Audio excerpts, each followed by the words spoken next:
बढ़ते ध्वनि प्रदूषण के साथ यदि आज कोई बीमारी सबसे आम हो चुकी है तो वो है बहरेपन की। बहरेपन का मतलब आदमी का बहरा होना ही नहीं है बल्कि कम सुनने को भी बहरापन की ही श्रेणी में गिना जाता है। हालांकि इसको लेकर आज भी लोगों में जागरूकता की कमी है। लोग इसको लेकर अधिक गंभीरता नहीं दिखाते हैं, जिसका नतीजा है कि आगे चलकर उन्हें इसका खामियाजा भुगतना पड़ रहा है। इसी को लेकर अब प्रसिद्ध ऑडियोलॉजिस्ट और साई हेयरिंग केयर के संचालक रोशन कुमार ठाकुर ने जागरूकता सह स्वास्थ्य शिविर का मुफ्त आयोजन कल यानी रविवार को किया है। बेता के हनुमान मंदिर के सामने स्थित उनके क्लिनिक पर रविवार को इस शिविर का सुबह 10 बजे से आयोजन होना है, जिसमें लोगों के सुनने की क्षमता को मापा जाएगा और यदि कोई समस्या होगी तो उसका उपचार भी किया जाएगा। सबसे पहले तो आपको बहुत बहुत धन्यवाद। मैं रोशन ठाकुर, मेरा स्पेशलाइजेशन है कि हम ऑडियोलॉजिस्ट हैं, जिसको हियरिंग स्पेशलिस्ट बोलते हैं।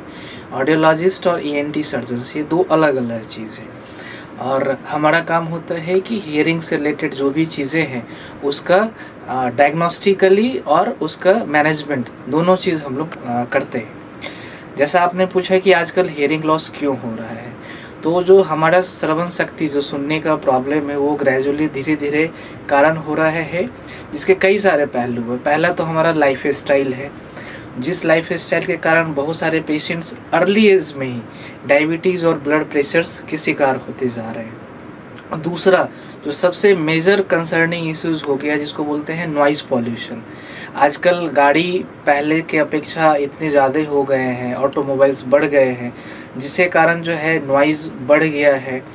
डीजे का साउंड है या जो भी हम लोग क्रैकर्स यूज़ करते हैं तो वो कहीं ना कहीं हमारे हेयरिंग पे उसका इम्पैक्ट पड़ता है। और अगर आप कान का अगर पूरे बॉडी तो क्लीन करते हैं, लेकिन कान का अगर हम क्लीनिंग नहीं कर रहे हैं, प्रॉपर टाइम पे कान जाके चेकअप नहीं कराते हैं, कान में गंदगी हो गया है, तो इन सब कारणों से जो है आपका हियरिंग प्रॉब्लम धीरे धीरे आना शुरू होता है। सर, लोग अपने सेहत के बारे में, खासकर जहां हम पॉवर्टी जोन में रह रहे हैं और शिक्षा का भी अभाव है ही है, तो जहां पॉवर्टी होगी वहां शिक्षा नहीं होगा, कम होगा। यहाँ लोग बड़ी बड़ी चीज़ को देखते हैं, कैंसर हो जाएगा तब हॉस्पिटल जाएंगे, हार्ट अटैक आएगा तब जाएंगे। तो आप लोग डॉक्टर हैं, लोगों में जागरूकता क्यों नहीं आ रही है? कि आप उस पर कुछ काम कर रहे हैं कि लोग जागरूक हों, इसको भी सीरियसली लें कि बहरे हो जाएंगे तब बेटा पोता की आवाज़ नहीं सुन पाएंगे, बौका जैसा बैठल रहेंगे। तो इसके लिए जनता को जागरूक करते हैं, खास के मिडिल क्लास के लोगों में ये बीमारी बहुत पाई जाती है। जी, आप सही कह रहे हैं। कहा जाता है hearing is a hidden problem. जो चीज़ हमारे सामने में है तो वो हम डिसाइड कर लेते हैं। जैसे कि हम अगर अपनी आँख का लेते हैं तो हम लोग देख लेते हैं कि हम पेपर नहीं पढ़ पा रहे हैं या दूर की चीज़ें देख नहीं पा रहे हैं, तो कहीं ना कहीं हमारे विज़न में प्रॉब्लम है। या जो आपका लाइफ स्टाइल है, प्रॉपर डाइजेशंस नहीं हो रहे हैं या और भी चीज़ें, तो उस तरीके से हम डॉक्टर को कंसल्ट करके ये सब चीज़ें चेकअप कराते हैं।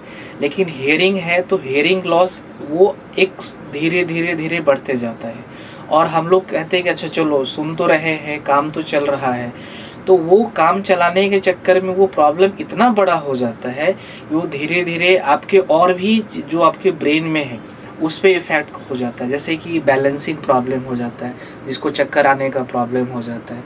दूसरा होता है कि अगर आपको हियरिंग प्रॉब्लम है तो आप समाज से कट जाते हैं। आपका जितना एक्टिव रोल होता है फैमिली में या आपके सोसाइटी में वो धीरे धीरे कम होते चला आपको ना पकड़ लेते हैं। हाँ, आप कॉर्नर हो जाते हैं, जिस कारण से रिसर्च बेस्ड है कि अगर हियरिंग प्रॉब्लम जिनको हो रहा है उनको धीरे धीरे डिमेंशिया, जिसको भूलने का प्रॉब्लम बोलते हैं, वो भी आ जाता है। और जैसे मैंने बताया बैलेंसिंग प्रॉब्लम, तो वो हमारे जो हम 80 साल या 90 साल जो जिएंगे, इन सब कारणों से हमारा एज धीरे धीरे 60-70 पे अटक जाता है। लेकिन सर, मेरा सवाल ये था, आप युवा डॉक्टर हैं, प्रोफेशनल हैं और आज उसी पे बात भी कर रहे हैं। यहाँ मेरा सवाल था सर कि यहाँ जागरूकता की बहुत कमी है। आप जैसे युवा डॉक्टर आ करके लोगों को जागरूक क्यों नहीं करते? इस पे कुछ काम कर रहे हैं, कुछ इस तरह का काम, ताकि लोगों तक ये मैसेज जाए कि भैया ये भी एक बीमारी है, आके दिखवा लो। तो जब तक वो जागरूक नहीं होंगे तो उनकी समस्या का समाधान नहीं मिला। उस पर कुछ काम कर रहे हैं आप लोग, नहीं कर रहे हैं? जी हाँ, हम लोग काम कर रहे हैं। पहले तो बहुत काम नहीं हो रहा था क्योंकि बिहार में ऑडियोलॉजिस्ट बहुत कम थे, लेकिन अमूमन कमोबेश अब हर डिस्ट्रिक्ट में ऑडियोलॉजिस्ट अवेलेबल है। और एक हमारा एसोसिएशन भी है जिसको बीसा बोलते हैं, Bihar speech and hearing association. उसके अंदर जो है हम लोग जो है हर जगह जा करके एक अवेयरनेस कैंप भी करते हैं। जैसे मैंने अभी 26 फरवरी को ही एक हियरिंग अवेयरनेस कैंप कर सकते हैं, जिससे लोगों को ये पता चले कि आपका हियरिंग का प्रॉब्लम है कि नहीं है, अगर है तो कितना है, किस टाइप का प्रॉब्लम है, आगे उसका ट्रीटमेंट के लिए आपको क्या करना चाहिए। उसके लिए अभी हम लोग रिसेंटली 26 फरवरी को हम लोग एक हियरिंग अवेयरनेस कैंप ऑर्गेनाइज कर रहे हैं। कहाँ पर है? ये आपको Sai hearing care hospital road near Jyoti research hospital है। समय क्या रहेगा सर इस कैंप का? समय आपका 10 बजे से लेके 3 बजे तक है। क्या क्या सुविधाएं मरीजों को मिलेंगी यहाँ? यहाँ एक तो सबसे पहले जो हमारा लेटेस्ट इक्विपमेंट है, जो अभी के टाइम में इंटरनेशनली, जो इंडिया में नहीं फॉरेन में भी जो इक्विपमेंट्स यूज़ हो रही है, उस इक्विपमेंट से हम लोग पेशेंट्स का हियरिंग चेकअप करेंगे और उनको प्रॉपर एडवाइस हम लोग देंगे कि आगे आपको क्या करना चाहिए ट्रीटमेंट के पार्ट में। आपको लगता है कि लोग आ पाएंगे? देखिए, अब हमारा तो एक छोटा सा प्रयास है कि लोगों को धीरे धीरे जागरूक करें। और बाद बाकी पहले के अपेक्षा अब देखा गया है कि लोग गांव में है, मतलब छोटे गांव में है, बहुत ज़्यादा एजुकेटेड नहीं है, लेकिन फिर भी अब चीज़ें वो लोग समझ रहे हैं। और आजकल जब से एंड्रॉयड फ़ोन और इंटरनेट का ज़माना आ गया है, तो लोग हर व्यक्ति मोबाइल में देख लेते हैं, समझ लेते हैं और वो पहुंच जाते हैं। ऐसा नहीं है कि वो लोग अब कंसर्न है। और कहीं ना कहीं हम लोग हर एक साल प्रयास करते हैं, तो ठीक है इस साल नहीं आएंगे, नेक्स्ट ईयर हम लोग फिर प्रयास करेंगे कि वो लोग फिर इस चीज़ को समझें।